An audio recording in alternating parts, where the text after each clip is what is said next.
What's up, guys? This is Post-Production Pi with srlounge.com, and welcome to another Lightroom 4 edit / Mixology tutorial for you guys. And in this tutorial, we're going to be covering number 36 in your Stylized Color Mixology, which is the Warm Punchy Vintage Mixology effect.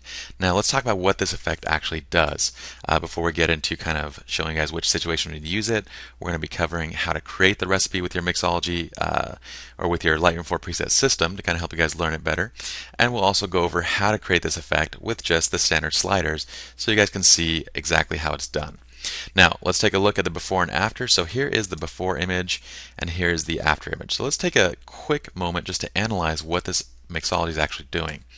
So what we have here is basically a Mixology that's warming up the image, and we're getting the vintage effect by basically muting highlight tones as well as muting our shadow tones. So we're basically brightening shadows while pulling down highlights and adding contrast into the midtone area. And so we call it kind of a vintage punchy effect because while it's faded in the highlights and the shadows, it also has some contrast added to basically the midtone, so it's not like an overall super heavy vintage fade. And then we have a little bit of manipulation as far as the colors go, and then of course basically the warming effect. So let's get started. I have my lights turned off right now just so we can kind of focus on the overall effect. So let's turn the lights back on by hitting L. I'm going to reveal my left side panel by hitting F7 as well as my film strip by hitting F6. And let's go over basically what other images would look great with this effect.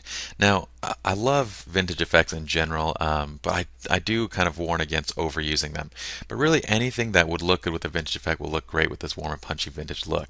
And in fact, this look was actually, this mixology was actually inspired by one of our members who posted on Facebook. And I forgot who it was because it was a couple weeks ago, so I'm so sorry about that. Usually I announce who it is that request these kind of effects, but basically they requested that we show basically how to put together a kind of high contrast vintage look, and they showed another photographer who I won't mention, and so this is basically that effect. So on this kind of shot, again, it works really great. I love using this effect on vintage shots. It just has this nice kind of fade to it, mutes the overall tones. What I would do on this image now is just go over to my basic adjustments and just reduce exposure just a little bit. Again, we could cover this all in our base adjustments, but since I have to adjust my temperature anyway, it's a little bit quicker just to do it from here. Again, we have kind of a nice faded vintage look now without having too much kind of lost contrast overall in the image, just kind of muted highlights and muted shadows. Let's go find another image we want to do this on. So let's do this shot. We're picking like all the shoot throughs and everything like that. Alright, so once again we'll select the warm punchy vintage. You can see how it does a nice job of just kind of basically muting the highlights, muting the shadows, but warming up and kind of adding contrast to overall in the midtones. So it's a really nice overall effect. Let's keep going. It'll look really good on stuff like this as well. So let's go warm punchy vintage. I can't even say it right now. Alright guys, and then let's try one other one. Let's do, oh, what do you know, another reflection shot. I like these shots, or I like this shot because it's kind of like a very vintage ice cream parlor. And whenever we are applying vintage presets to images, you kind of want to apply them to images that lend themselves to a vintage look. Meaning basically if you have a lot of modern cars or modern objects in the image, you typically don't want to apply a vintage effect because all of a sudden the viewer is looking at it. They're going to feel like there's something off about it. You have a vintage effect applied to it, but yet the shot doesn't really look like a vintage shot because it has all these modern objects in the image. Alright guys, so anytime we want to apply this, get kind of a vintage effect with kind of a more high contrast look, this warm punchy vintage is a great effect to apply. So we're going to reset this one and let's find our image that we're actually going to use to create this Mixology recipe, as well as our show you guys how to basically do the tutorial from start to finish. So you know what, I'm going to pick a different shot that we didn't use yet, which is going to be, let's actually use this one. Kind of a cool shot. Let's see if it works well with this effect before we start it. Yeah, I think it looks pretty good with that effect too. So, alright, let's get started guys. So what we're going to do first is we're going to go up to our standard import and we're going to select that because that's how our images should come into Lightroom. Let's also close up our film strip just to add a little bit of extra real estate. Alright, so that's how images come into Lightroom with the Lightroom 4 Preset System. What we're going to do now is go to the Portrait Flatten in our base adjustments. We don't need to adjust exposure or anything because we're going to base this on a properly exposed image and we don't need to tweak that. So we're going to flatten out our basically our highlights and everything like that. We're going to go down to detail, and once again we're going to do a light soften, because again, with those vintage images you have more of a soft look versus that kind of heavy detail amplified mid-tone contrast boost look from the clarity. Okay, so next thing we're going to do is we're going to go down to our blacks, and we're actually going to select neutral blacks to just kind of bring down our blacks a little bit. It's just going to basically add a little bit extra contrast to the image. Okay, we're going to go down into saturation and do light desaturation. We don't need to tweak any noise reduction because this is a general preset. We're going to go down now to our curves, and let's jump down to actually the warm curves. And what we're going to do is go down to our vintage punch and add an amber vintage punch, which is going to create kind of a nice warm tone while muting the highlights and pulling up the shadows a little bit. But it's going to add a little bit of contrast in the process too. So we kill the highlights, we brighten the shadows to kind of mute the shadows, and then we add a bit of contrast to it while also warming it up. Alright, and that is basically it. I don't think we have anything else on this. Nope, no color toning, no antique curves or anything like that. Alright guys, so that is it. Just a few clicks and we got there with the Lightroom 4 Preset System. Again, here's the before and here is the after with that warm vintage punchy look. Alright, so let's reset this out. We're going to hit Control-Shift-R or Command-Shift-R on a Mac. We're going to close up our left side panel by hitting F7. We're going to open up our right side panel, and let's dial in the exact settings that we would need to create this effect manually in Lightroom 4. Okay, so we're going to start with our exposure. I mean, our temperature and everything is pretty good where it's at. Exposure is good where it's at. What I'm going to do is start by basically pulling down highlights. Again, we need to mute those highlight tones, kind of flatten out, especially for basically the skin tones. So we're going to kind of use this to flatten out skin tones.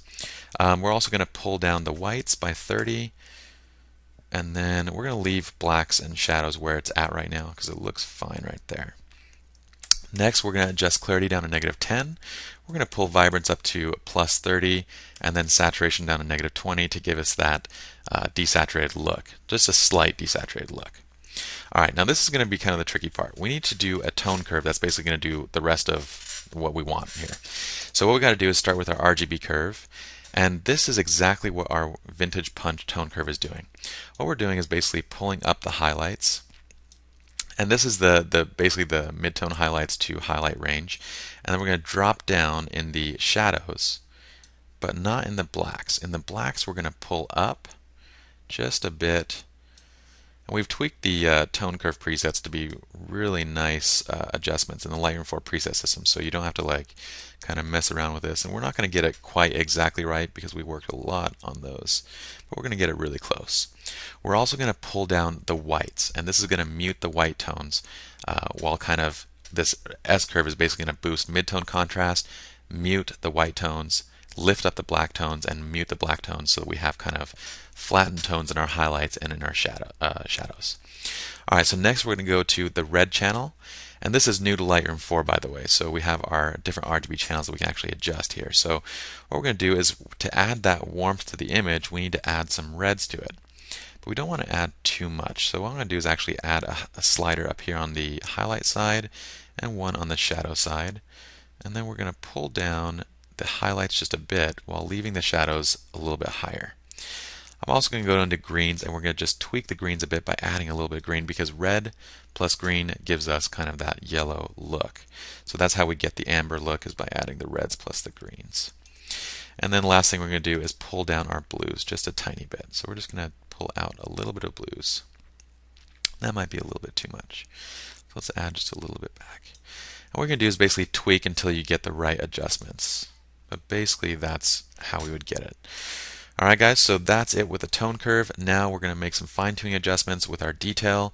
We're going to zoom into our, actually we don't really need to zoom in on this image because the only thing that's sharp in this image, the background's blurred out intentionally, so we have just the window pane that's basically sharp. So we're just going to keep it where it's at. And we're just going to sharpen by our standard setting, which should be absolutely fine.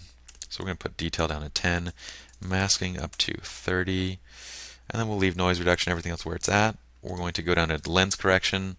Once again, what we're going to do is actually, let's brighten up the edges and pull in the midpoint to 30. because we want to create that even tone edge to edge with this image. If you guys want a vignette, again, a lot of these things are very, very subjective and are actually most of these things are subjective, and it's completely up to you how you want to adjust them. So that's how we'd get there. Then from here, what we do is basically just tweak our white balance how we like. If you want it a little bit less warm, I can pull it down. And that's it. We have our vintage punchy toned image, or warm punchy toned image. So here's the before, here's the after. And once again, you can see just how much time the actual Lightroom 4 preset system saves over doing it manually. Alright guys, hopefully you all enjoyed this tutorial. Again, we didn't save it out because it's already included in the Lightroom 4 Preset System 1.1 update. So it's under 36 Warm Punchy Vintage right there. Alright guys, so great job. We'll see you guys along with the next Lightroom 4 tutorial.